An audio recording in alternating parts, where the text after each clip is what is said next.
Before we begin this video, I would like to request you to please buy me a coffee if you can, or if you like the contents that you see in Gaming Roki, as your contribution helps this channel to grow. The link is below the description. Gods is a game I remember seeing my cousin play it back then, and I didn't get into it much. As time passed, I couldn't play it due to modern hardware being unable to run the game, and I gave the game up. That is, until Gods Remastered was revealed. I then decided to go into nostalgia once again and check the game out. Was the wait worth it?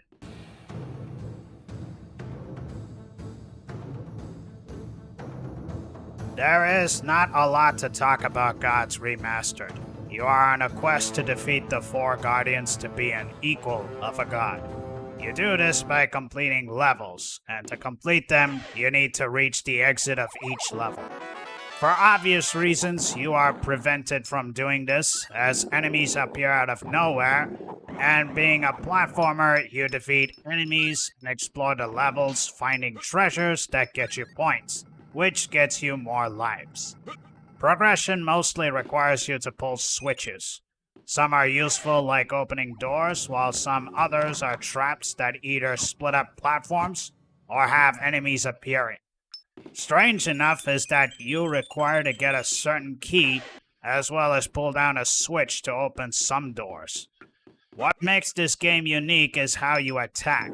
Depending on which weapon you get, you can throw them at enemies. You can get items that allow you to throw multiple weapons in different directions, regardless of whatever weapon you get. Occasionally, you will deal with a merchant, where you can buy items like extra lives, health, or better weapons.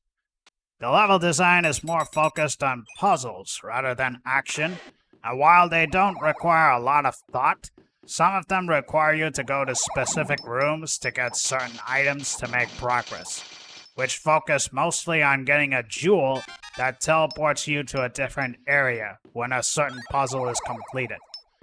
Some power-up items make you invincible or make you jump higher, but these items are scarce and are only temporary. Scattered around the levels are treasures that increase your score and add to the currency depending on what treasures you collect. Some treasures can't be collected instantly and require to be held. You can hold up to 4 of the items, and the treasures that you collect can be used to buy items from a merchant. And that is all you do in the game. And as mentioned earlier, there is not a lot to talk about the base game itself. However, that doesn't mean it is perfect. For starters, the remastered part has modern graphics that look rather shallow at best. Not only that, but this is the only side of the game that has music. What's even worse is that instead of it being remixed from the previous versions of the game, it has new music composed, and it is overall mediocre at best.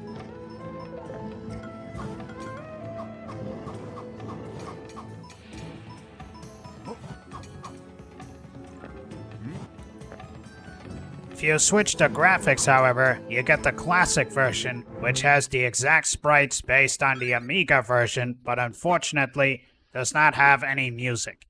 It is very odd why the developers decided to use the very first version the game was released on, instead of using the other versions that offered music, such as the PC-DOS version that supports Roland MT32. The next problem is the difficulty, as it tends to be spiked depending on the situation. The main problem is the lack of smooth control, as the Roman is very stiff, as he can only jump in one direction and nowhere else. To make matters worse, the weapons cannot entirely hit enemies that are under you, so you are forced to move away from them to get the job done. You also get hurt when falling from a certain height, so the stiff controls can make many platforming sections more of a chore than it being just platforming. This makes it not only difficult for the levels, but also for the boss fights, as the lack of controls pretty much force you to lose to a boss fight. On the bright side, the game offers to save, and there are checkpoints around the levels to make things easier. And every time you lose a life, you at least have the invincibility item that makes it easier for quick sessions, as well as the fact that the game does not reset the enemy spawns and the boss's health.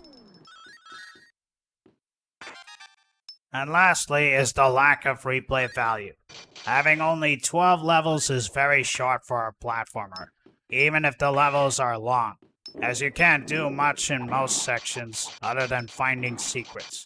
The only other thing to do is to speedrun the game, which has you completed in one sitting, and your completed time can be shared to the leaderboards.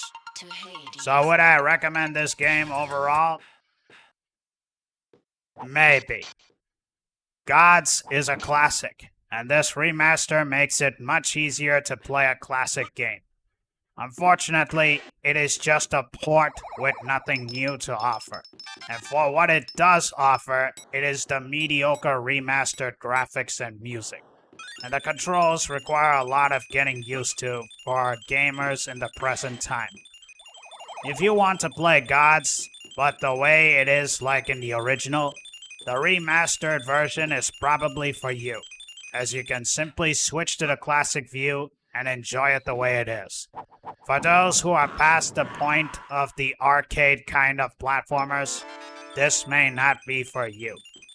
Unfortunately, as of this video, it is no longer available on Steam, so your only option to play the game is on consoles.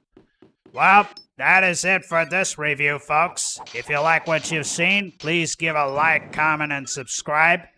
And as always, thank you for watching Gaming Roki. Have a good one.